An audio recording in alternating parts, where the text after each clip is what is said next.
Hello, नमस्कार दोस्तों। आज हम फिर से बात करने वाले हैं एसीसी कंपनी के स्टॉक्स के बारे में। और इस स्टॉक्स में जो गिरावट थी वो मैंने आपको पहले भी बताई थी। उसके पीछे का रीजन क्या था वो भी मैंने आपके साथ डिस्कस किया था।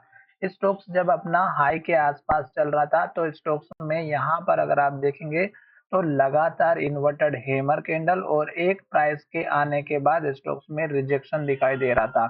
फिर स्टॉक्स इसके आसपास आता, गिरावट आती, फिर स्टॉक्स के पास आता, गिरावट आती, फिर पास में आया, गिरावट आई। और टॉप पर अगर आप देखेंगे तो इन्वर्टेड हैमर बनी थी, यहाँ पर भी इन्वर्टेड हैमर बनी और यहाँ पर भी अगर आप देखेंगे तो डोजी कैंडल और इन्वर्टेड हैमर कैंडल बनी हुई थी।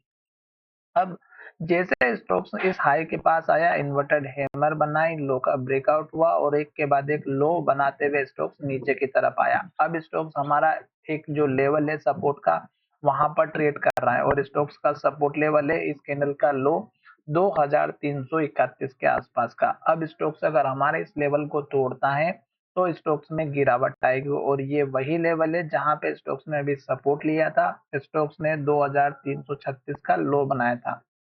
तो आपको क्या करना चाहिए कि यहाँ पर अगर आप देखेंगे तो एक के बाद एक रेड कैंडल और लो बनाते हुए स्टॉक्स नीचे आ रहा है और स्टॉक्स में लगातार यहाँ पर आज भी मार्केट अच्छा खासा ओपन हुआ था, पर मार्केट पॉजिटिव होने के बावजूद भी ये स्टॉक्स हमारा नेगेटिव क्लोज होते हुए, लो के पास क्लोज होते हुए, लो के पास क्लोज होने का मतलब ये है कि प्रोबेबिलिटी होती है कि स्टॉक्स हमारा उसके नीचे अगर ओपन होता है तो डाउन साइड जाएगा और स्टॉक्स अगर उसके ऊपर ओपन होता है और उस लो को तोड़ता है तो गिरावट दिखाई देती है।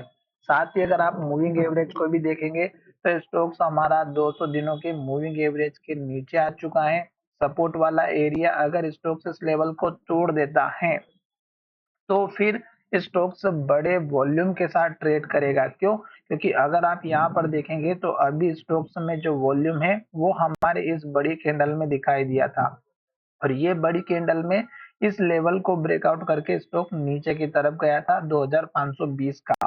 तो ये जो बड़ी रेड कैंडल है इसी तरह अगर यहाँ पर बनती है तो यहाँ पर वॉल्यूम आएगा, वॉल्यूम के साथ में स्टॉक्स में ब्रेकआउट दिखाई देगा तो फिर स्टॉक्स का सपोर्ट लेवल इस कैंडल का है 2254 या 2250 का रहेगा। दूसरा सपोर्ट लेवल इस कैंडल के लो के आसपास का देखना है जो कि लगभग 2200 रुपए के आसपास का है। तो फिलहाल रेड कैंडल में एंट्री नहीं लेना है। खास करके ध्यान रखना है कि जब तक रेड कैंडल बनती है किसी भी स्टॉक्स में एंट्री ना लें। धन्यवाद, मिलेंगे नए वीडियो में।